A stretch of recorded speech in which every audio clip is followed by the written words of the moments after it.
these couple things here. Some of this is going to sound pretty familiar. See if I can read it off my phone here. Okay, so I don't know who's ever read the Declaration of Independence, but there's a famous line that we hold these truths to be self-evident that all men are created equal, and they're endowed by their Creator with certain unalienable rights. Among these are life, and pursuit, happiness. And then that idea was then implemented in the Constitution. And here's so we all know First Amendment, freedom of speech, right? Freedom of assembly. Second Amendment, right to bear arms. Again, inalienable rights. The Constitution keeps listing all these rights that we have. And there's some ones that are relevant to what I do. So Fourth Amendment, the right of the people to be secure in their persons, houses, papers, effects against unreasonable searches and seizures. Amendment 5, a lot of stuff in Amendment 5, but the important stuff is you cannot be compelled to be a witness against yourself or to be deprived of life, liberty, or property without due process of law. And your private property cannot be taken for public use without compensation. And Amendment 7, the one you never hear about, it suits a common law where the value of the controversy shall exceed $20. The right by a jury shall be preserved, and blah, blah, blah. So, what does all this mean? It means in the 1790s, when the amendments were ratified, we were the first country that actually, the government said, you have all these rights that we can't take away from you. These rights are against, you have the right to body integrity, to property and privacy. These are deeply ingrained into our government and laws. So much so that it's very hard for the government to take these things away from you without your willingness. And what does it have to do with estate planning? Well, simply that your property is your property, and if you die, it still belongs to you. So if you haven't made some document to give that away, it's not easy for the government to take that away from you even after your death and give it to your children or whoever you want to give it to. That's what a will does.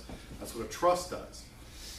Along those lines, let's say before you die and you are not able to make decisions for yourself, dementia, illness, car accident left you in a coma.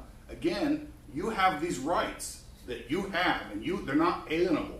The government cannot take away the rights that you be able to make decisions about yourself to give it to somebody else. It's very hard to do. So that's why we do documents such as powers of attorney and advance directive, so you can make that decision in these circumstances to somebody else can make a decision for you. When you don't do these documents, then that process, when the time comes to somebody else make a decision for you, we have to go through this long court process, very expensive, and we have to prove to the court that this is the best alternative for you, that you can't make decisions on yourself. It's very difficult. I'm working with one right now that it's very costly, very difficult, and I don't like to do it. So what that means is, because we have such strong rights in this country, that you need to be proactive to make sure that your best interests are taken into consideration when the time comes.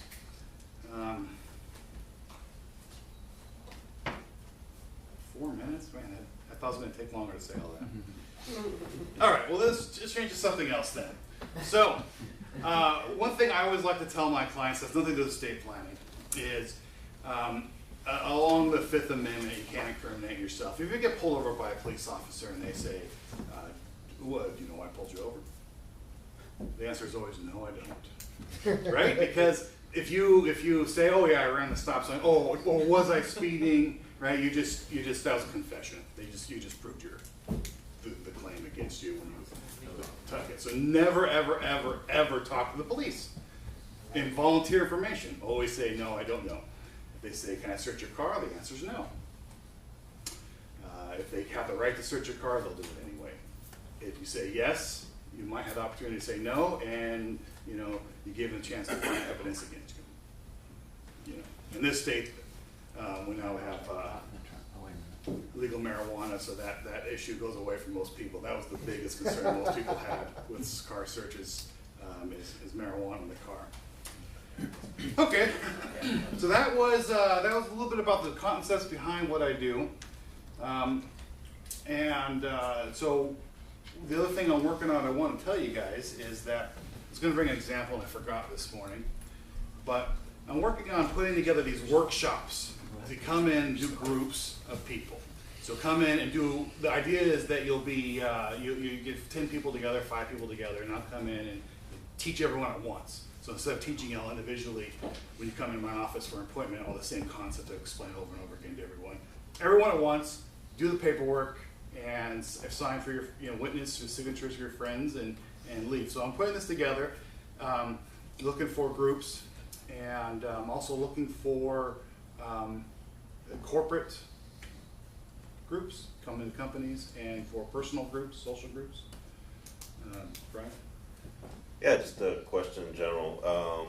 Is there any threshold that's too low for having a will, either deceased or living will, and is there for income? Yeah, for net worth? Net worth? No, because the will and or trust covers a couple things. So one reason you get one is because the government, while it can't take your decisions away from you and it can't take your money under most circumstances, it can if it's called a tax. Governments love to take the money in tax. So if you have more than $1 million in this state, there's a tax associated with dying. So you definitely need there. But under there, you still have property you might want to give away. You might have kids that are under the age of 18 that have to be guardianship established. That's done through a will. So no, there's no minimum. If you have children or anything at all, even a VCR you own and you have to give away when you die, you need some document that does that. You don't want to have to go through a 6-month probate to give away a VCR or whatever even personal property you have. So what would be an ideal referral for you? How would we be able to go, if we knew somebody, how would we be able to introduce you to them to actually help you get business?